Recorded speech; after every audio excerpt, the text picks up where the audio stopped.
What's going on, guys? We're back with another movie review, and this week on the list, we've got Sonic the Hedgehog.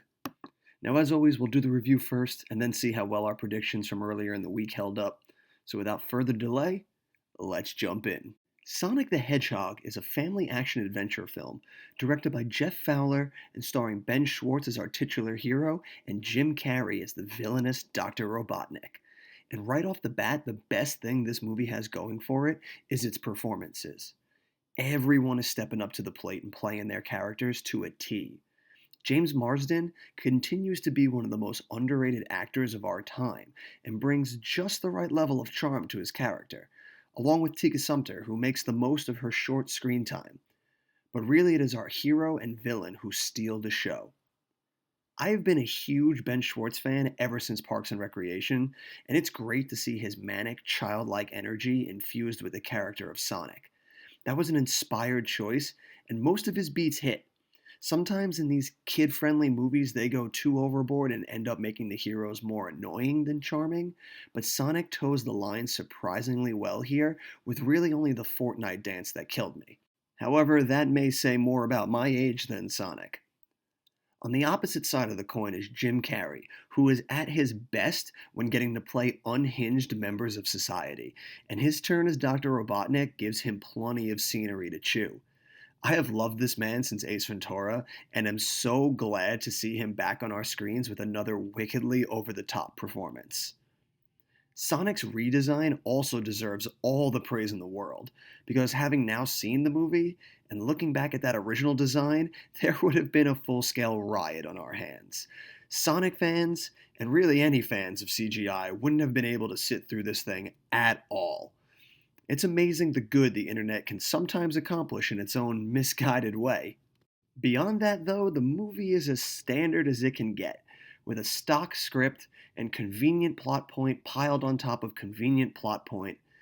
And I guess that was the easiest way to introduce us into the Sonic world, but there is plenty of high fantasy out there that throws us into these unrealistic worlds, so would throwing us right into Sonic's really have been that troublesome? I don't know. Not that it matters, because this movie plowed past expectations to bring home almost 60 million opening weekend. So here's hoping we get a sequel. And now, with the success of this film and Detective Pikachu, we can finally start working towards a Super Smash Bros. Universe. And I've already got their next film. It's a shot for shot remake of Ford v Ferrari, but with Mario as Christian Bale's character and Luigi as Matt Damon's. And driving for Ferrari?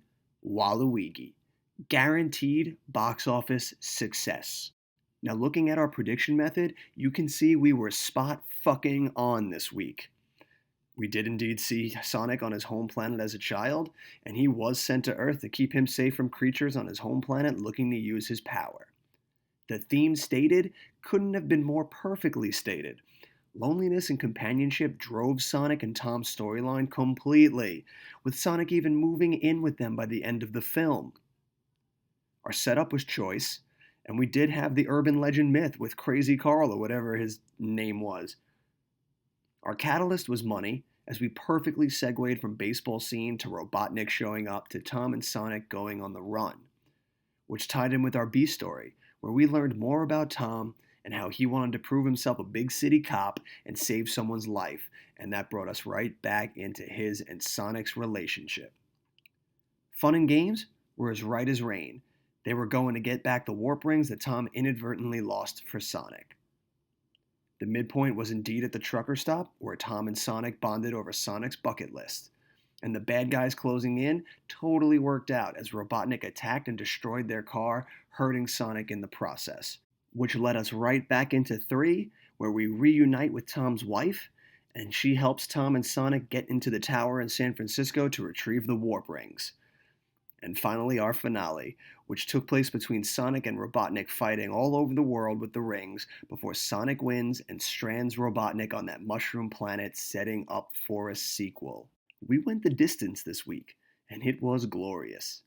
Even though the trailers gave away a majority of this movie, it was still gratifying to once again completely ace the theme of this movie, as that is harder to nail down from just trailers alone. Guys, thanks for watching. If you enjoy this series, be sure to click that thumbs up button and leave a comment down below of your thoughts of the film and where you'd like to see the franchise go from here. There won't be a prediction method next week, as the two wide releases are Call of the Wild and Emma, both based on books that I've read, so it wouldn't really be fair for me to predict them, as I know the course these films will take. But we will be back the following week with The Invisible Man. So be sure to subscribe and hit that notification icon so you can be notified the second these videos go live. And until next time, we'll see you at the movies.